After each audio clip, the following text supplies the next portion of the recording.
The conference room felt colder than usual, as if the air itself knew something explosive was about to happen. I stood near the far corner, holding the stack of documents I had prepared all night, watching the executives arrange themselves like kings preparing for a royal audience. Everyone looked tense, except Vice President Carter. He sat at the head of the long glass table, legs crossed, fingers tapping arrogantly against the polished surface. He was enjoying this moment, the power, the anticipation. He didn't even look at me when he spoke. "Make sure the slides load quickly, and remember," he said loudly enough for half the floor to hear, "you're just support staff. If you speak while I'm speaking, you can clear your desk." A few analysts exchanged uncomfortable glances. Someone shifted in their seat, but no one said a word. Carter's shadow was too big, too threatening. He liked it that way. I swallowed hard, pretending the words didn't sting. I'd heard worse from him over the years, insults delivered casually, like he was commenting on the weather. But today they cut deeper, not because they were new, but because today was different. Today, the $5 billion client, Zenith Global, was coming, the deal that would determine the future of the entire company. Everyone was panicking, calculating numbers, rehearsing lines, except Carter, who genuinely believed he had everything under control. He didn't know the truth. Zenith Global had requested me, not him, not the senior directors. Me, a quiet support staff member whom he loved to humiliate. The door behind me slid open with a soft chime, and the atmosphere in the room shifted instantly.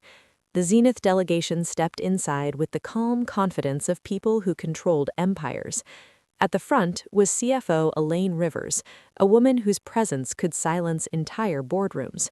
Behind her, the CTO, legal advisors, procurement heads, they all moved with purpose. But what froze everyone was the moment Elaine's gaze found me. Her face lit up with genuine warmth. "A deal," she said, stepping forward and extending her hand. "I'm glad you're here. We'll need your insights today." I shook her hand, but before I could respond, Carter cut in sharply. "He's here for administrative support only," he said with a clipped smile. "Don't worry, I'll be handling everything." Elaine's smile faded just a little. She didn't argue, but her eyes flicked toward her team, and they exchanged very subtle looks I recognized from years of client interactions. Something had shifted. Something small now, but soon it would become impossible to contain. Carter didn't notice. He just smirked and tapped the table. "Let's begin." The lights dimmed, the projector hummed to life, and just like that, the meeting that would change every life in that room began, quietly, innocently, with the VP believing he controlled every piece on the board. He didn't realize that the most powerful move of the day wouldn't come from him. It would come from the support staff he just tried to silence. The first slide appeared on the giant screen, glowing bright against the darkened room. Carter straightened his suit jacket and began speaking with the confidence of a man who believed the world revolved around his voice. He paced slowly, gesturing dramatically at graphs and charts he barely understood. I watched quietly, hands clasped behind my back, knowing exactly what was coming. The slide on the screen was from an outdated version I had warned him about. The data was wrong, dangerously wrong. If the client relied on this information, their entire financial forecast would collapse. But Carter didn't care. He always wanted speed, not accuracy, presentation, not impact, ego, not truth. As he talked, I noticed Elaine's eyebrows slowly pulling together in confusion. The CTO leaned forward. Procurement exchanged glances. The room felt the tremor before the earthquake. Carter kept going. "As you can see, our new compliance architecture reduces your operational risk by 15%.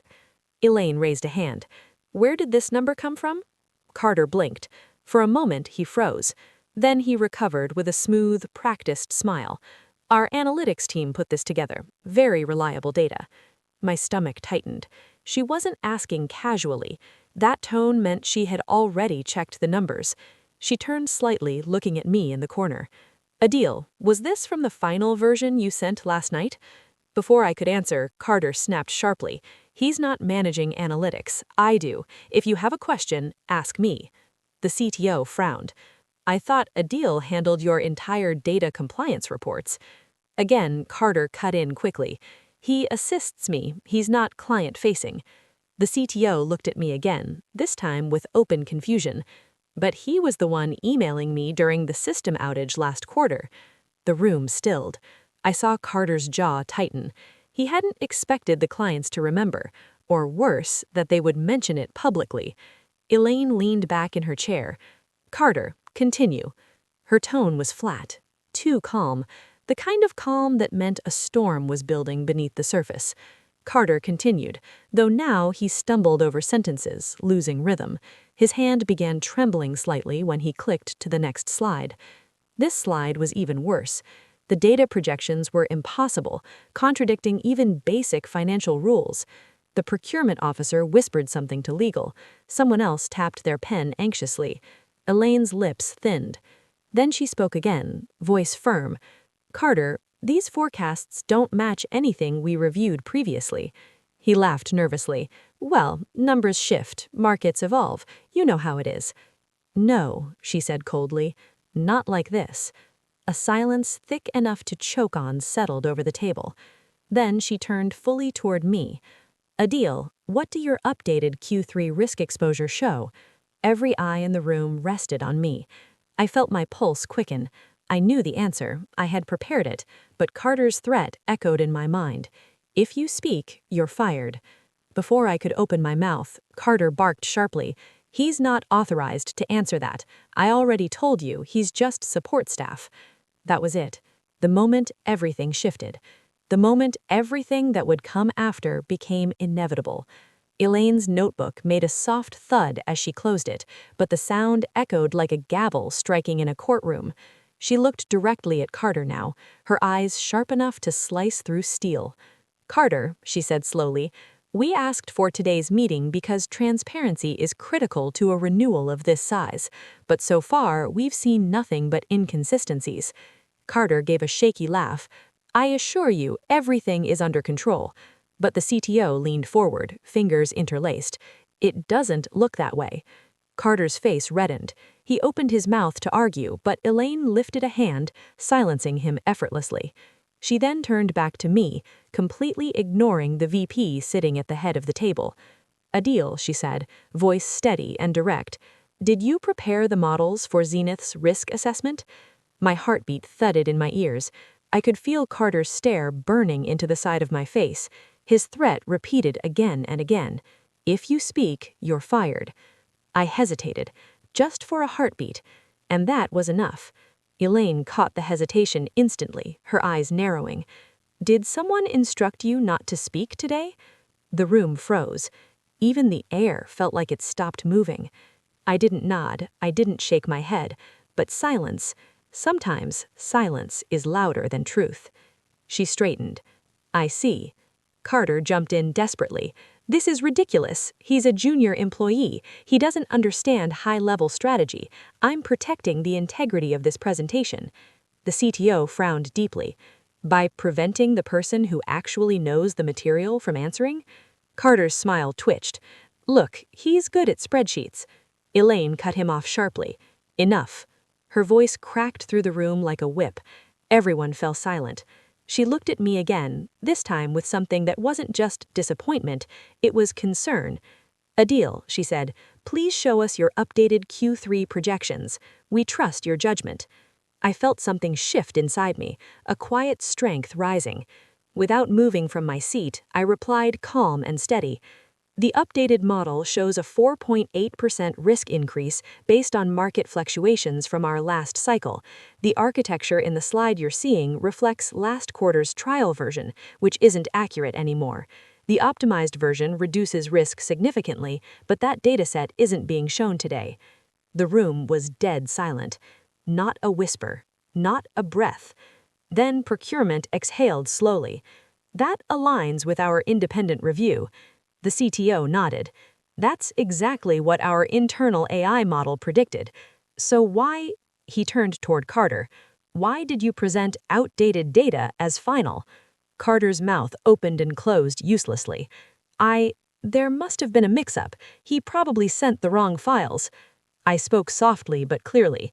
I sent the updated files to you personally at 11:47 p.m. last night. Elaine turned her laptop toward the room. On the screen was my email, time-stamped with attachments, labeled clearly "Final Version." Carter's face drained of color. Elaine's voice dropped to a cold whisper. "So you knowingly presented false information to us while silencing the person who did the actual work?" Carter's fingers trembled. "No, that's not what—" But she wasn't listening anymore. She stood up. The entire Zenith team followed. "You've insulted our intelligence," she said quietly. "And worse, you've insulted the person who carried this project on his shoulders." Carter tried to speak, but she cut him off with one sentence that shattered the room. "We will not continue this meeting with you." Then she turned to me. "Adil, walk with us." And just like that, the $5 billion client pushed their chairs back and headed for the door, leaving the VP sitting alone, speechless, drowning in the silence he created. The sound of chairs scraping across the polished floor echoed like thunder in the conference room. Everyone watched stunned as the Zenith Global delegation walked toward the exit. No client had ever stood up and left a meeting in the middle, not in our company's entire history. Carter shot to his feet, panic distorting his voice. "Elaine, wait, please, this is unnecessary. We can fix the presentation. Let's just sit back down." She didn't even turn around. Her steps were decisive, measured, final. The CTO paused briefly, looked directly at Carter, and said in a low voice that carried across the room, "We came here expecting honesty, not theater." That line alone felt like a blade sliding between Carter's ribs. As I followed the delegation out, I could feel dozens of eyes on my back, some supportive, some shocked, some jealous. But Carter's eyes were the ones I felt most intensely. They burned with a mixture of fear and hatred, the kind that comes from realizing too late that your arrogance has consequences. We stepped into the hallway. The moment the door closed behind us, the atmosphere changed. The tension of the boardroom evaporated, replaced by something unexpected, calm. Elaine turned to me with the faintest smile. "Adil, thank you for speaking up. I know that wasn't easy." I shook my head. I shouldn't have let him stop me. I should have spoken sooner. "No," she said firmly. "The restraint you showed only exposed him further. You acted with professionalism. He didn't." The rest of the team nodded. For the first time in a long time, I felt seen, respected. But then Elaine exchanged a subtle look with the CTO, one I couldn't quite interpret. Something was coming. Something big. She gestured toward a quiet lounge area nearby. "Let's sit. We have something to discuss." My pulse quickened, but I followed them inside. Elaine began speaking with a calm seriousness.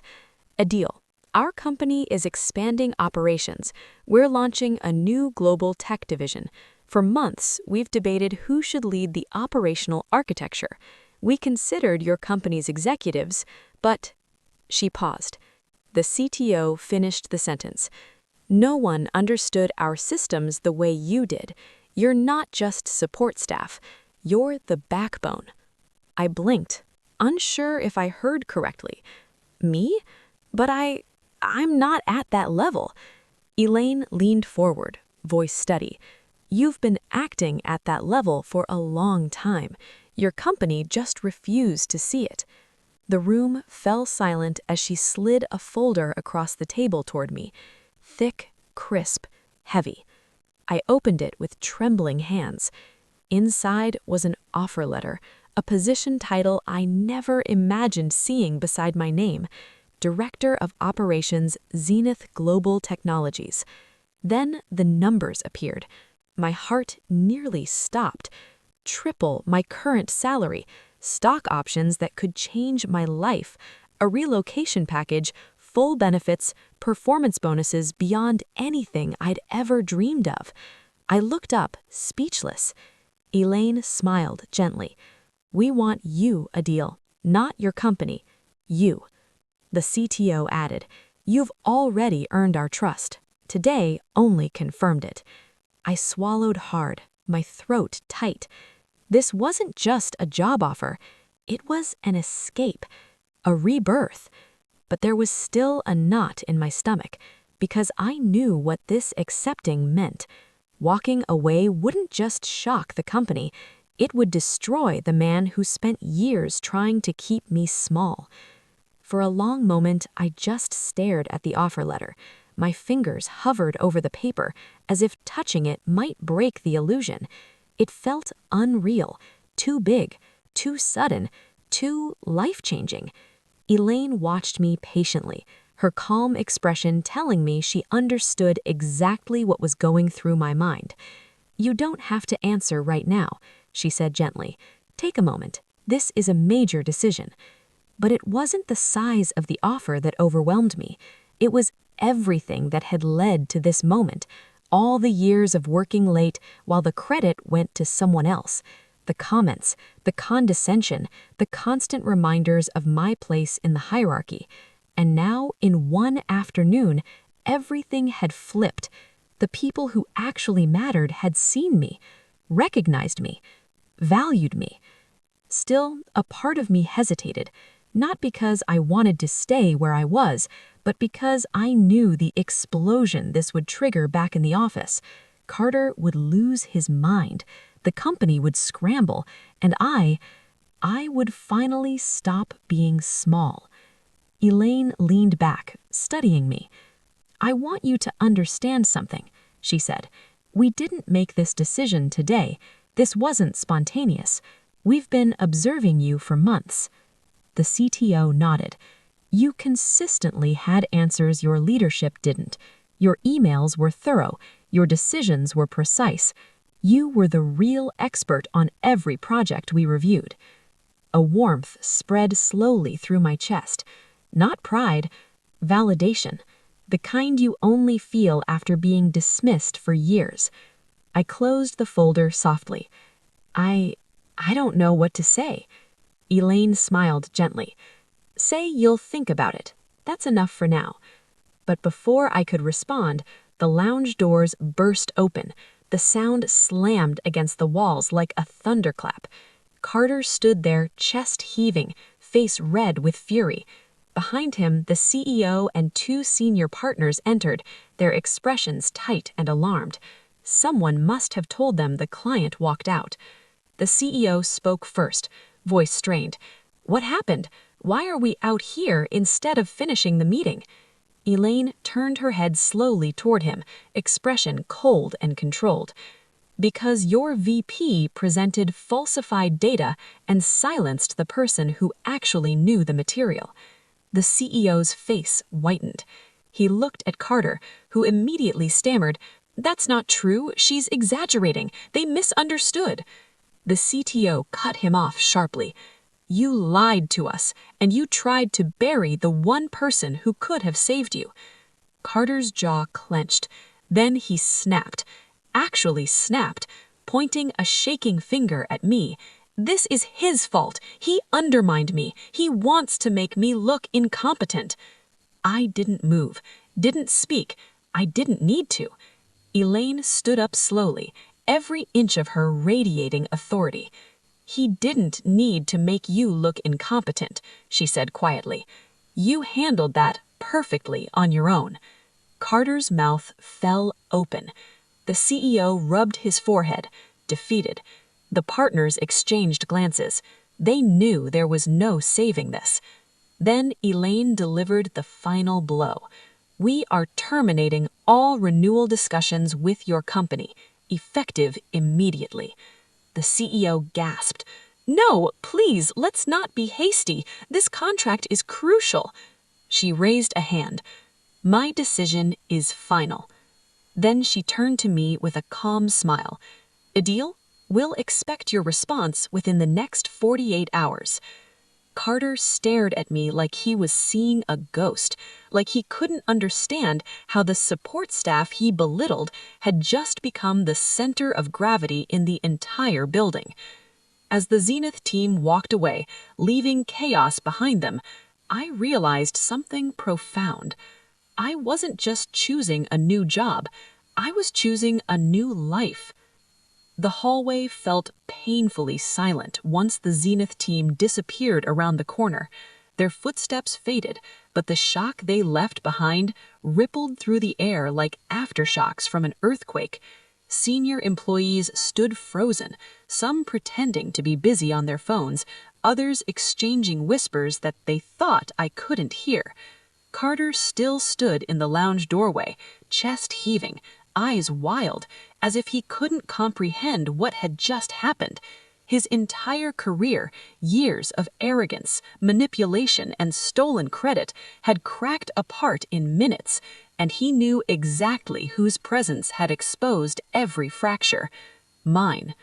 But instead of anger, what I felt was clarity. Pure, unexpected clarity. The kind that comes when you realize your entire life is about to shift into a direction you never dared imagine. The CEO finally broke the silence, rubbing his temples like the weight of the company sat entirely on his shoulders. The CEO sat back, eyes closing briefly in disappointment. And the risk models, you created those? Yes. And the architecture upgrade projections? Yes. One of the senior partners leaned forward. Why weren't you leading the meeting? I hesitated, then answered honestly. Carter told me to stay quiet. He said I wasn't qualified to speak in front of a client. The CEO's face hardened as he lowered his gaze to the table. I knew Carter had an ego, but this? A partner shook his head. Our biggest client just walked out because of him.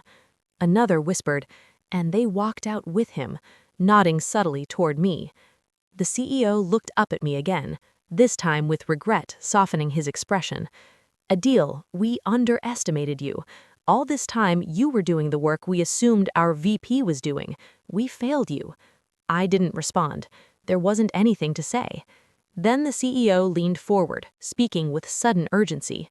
Listen, if Zenith offered you a position, and I'm guessing they did, we're prepared to counter it. Of course, this was damage control, not appreciation, not recognition, not respect. Panic disguised as opportunity. We can promote you, he continued, senior manager at least, maybe more, whatever it takes to keep you. A few months ago, this offer would have made my heart race, but now it felt small, tiny, insignificant, because once you're seen by people who value you, truly value you, you can never go back to being invisible. I appreciate it, I said softly, but the trust with Zenith wasn't built today. It's been years in the making. The CEO nodded slowly, understanding the message behind my words. He exhaled deeply, defeated. I won't try to stop you. Just give us your decision once you've thought it through. He dismissed the meeting. I stepped out of the CEO's office into a hallway buzzing with tension. Employees avoided my eyes, unsure whether to congratulate me or distance themselves. The elevator doors opened and closed repeatedly as people rushed to spread the news. Then I saw Carter at the far end of the hallway. He looked smaller now, uncertain, like a man standing in the ruins of his own ego. He walked toward me stiffly. When he stopped in front of me, he opened his mouth, maybe to apologize, maybe to blame me further, but the words never came. He simply stared, realizing the truth he had fought for years to deny. The person he called just support staff had just become the most valuable asset in the entire building, and he couldn't do anything to change it. Carter's mouth opened and closed like he was searching for words that simply didn't exist. For the first time since I'd known him, he didn't look superior or powerful. He looked lost, shaken, like he'd been forced to confront a version of reality he spent years denying. "Adil," he finally whispered, voice rough, You didn't have to embarrass me like that." The sentence hit me like cold air. Embarrass him? That's what he took from everything? I didn't respond right away. I just watched him, noticing the tremor in his hands, the panic hiding behind his eyes. For years, he towered over me, reminding me of my place. Now that tower had collapsed, and he stood among the ruins searching for someone to blame. I never meant it for it to go this far, he continued, swallowing hard. I was under pressure. The company, the expectations, I couldn't let them see cracks. He was shaking, but I stayed still. If this conversation had happened months ago, his words might have meant something. But today, I didn't embarrass you, I said quietly. You embarrassed yourself. His eyes widened. He wasn't used to hearing me speak to him like that. Maybe no one had ever spoken to him like that. The only thing I did, I added softly, was tell the truth. Carter looked away, jaw clenching. For a moment, he seemed like he might argue, fight, reclaim some control, but then his shoulders sagged. Slow, heavy. He walked away without another word. No apology, no acceptance, just silence, the kind that comes from realizing your downfall was entirely self-made. I turned toward my desk, but I didn't sit. I couldn't. My mind was too full, racing in a dozen directions. The Zenith offer, the CEO's panic, Carter's collapse, the whispers spreading across the office like wildfire. I stepped outside for air. The city stretched out beneath the glass towers, bustling, unaware of the seismic shift that had just taken place in a single conference room. My phone buzzed. A text. From Elaine. We're heading to the airport. Let me know when you decide. No pressure. But there was pressure. Not from them, but from everything I had lived through in this company. The late nights, the invisible victories, the stolen credit, the quiet humiliation, and now the chance to leave all of it behind. I looked up at the towering building I had spent years pouring my energy into. How strange that a place could be both a source of pride and a cage at the same time. As I walked back inside, I noticed something unusual. Employees who had never acknowledged me before were suddenly looking at me differently. Respect in some eyes, curiosity in others. A few even nodded quietly as I passed. Word traveled fast here. But the real shift happened when I reached my department. The moment I stepped in, a hush fell over the room. Then Sarah, one of the senior analysts, approached.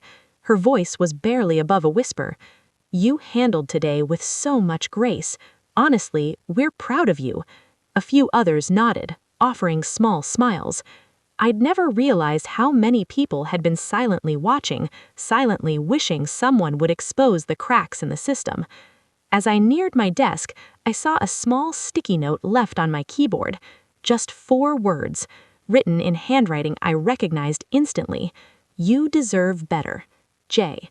I didn't know if better meant a new job, a new life, or simply a place where my voice mattered. But for the first time in years, I believed it. Deeply, unshakably. I held the little sticky note between my fingers for a moment longer, letting the words sink into me. You deserve better. It was strange how 4 simple words could echo louder than all the noise in my head. I set it gently beside my keyboard and took a slow breath. I didn't sit. I couldn't. Something inside me felt too charged, too alive, like the ground beneath my feet was shifting into a new chapter that I wasn't quite ready to step into, but couldn't avoid either. My phone buzzed again. Another message, this time from an unknown number. We look forward to building with you. CFO Elaine Rivers. My chest tightened, not with anxiety, with a kind of confidence I had never felt before, the kind that comes when someone powerful looks at you, not above you, not through you, but right at you. I stared out at the office one more time. The cubicles, the meeting rooms, the glass walls, all the spaces where I had worked quietly, tirelessly, invisibly. The memories flickered through my mind like scattered fragments. Late nights alone under the harsh glow of fluorescent lights, rushing to fix data before a deadline, hearing Carter take credit for my work in meeting after meeting. But one memory stood out. The day I joined this company, I walked in wearing my best shirt, nervous but eager, hoping to prove myself. I remember telling my mother that one day I wanted to lead a team. She had smiled and told me, hard work never hides for long. Maybe she had been right. As I stood there, the CEO walked out of his office again. He hesitated when he saw me. A deal? Going home? I need time to think, I replied calmly. He nodded slowly. I understand, but I want you to know you're valuable here. If you decide to stay, we'll make sure your role reflects that.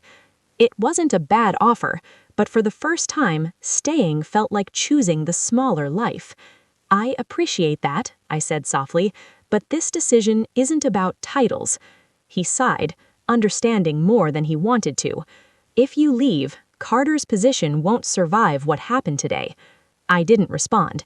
His downfall wasn't my victory. It was simply the natural consequence of his choices. I picked up my bag, slid my laptop inside, and walked toward the elevator. Each step felt lighter, freer, like I was walking out of a world that tried to keep me small. As the elevator doors closed, I saw something I didn't expect. Carter standing alone near the conference room, shoulders slumped, staring at the floor like a man who finally understood the cost of arrogance. There was no anger in me as I watched him, a quiet, distant sense of closure. When the elevator opened at the lobby, sunlight spilled across the marble floor. I stepped outside into the open air, feeling the weight of years lift off me. My phone buzzed again. A single message from Elaine. Ready when you are. A smile curved onto my lips. Not the hesitant smile I used to wear, but a confident one, a certain one. I typed back, fingers steady. Let's talk tomorrow. I'm in. And with that single message, everything changed. A new beginning, a new chapter, a life where I wasn't silenced, dismissed, or overlooked. Because the truth was simple. I wasn't just support staff. I never had been. I was the person everyone depended on. And finally, the world had recognized it.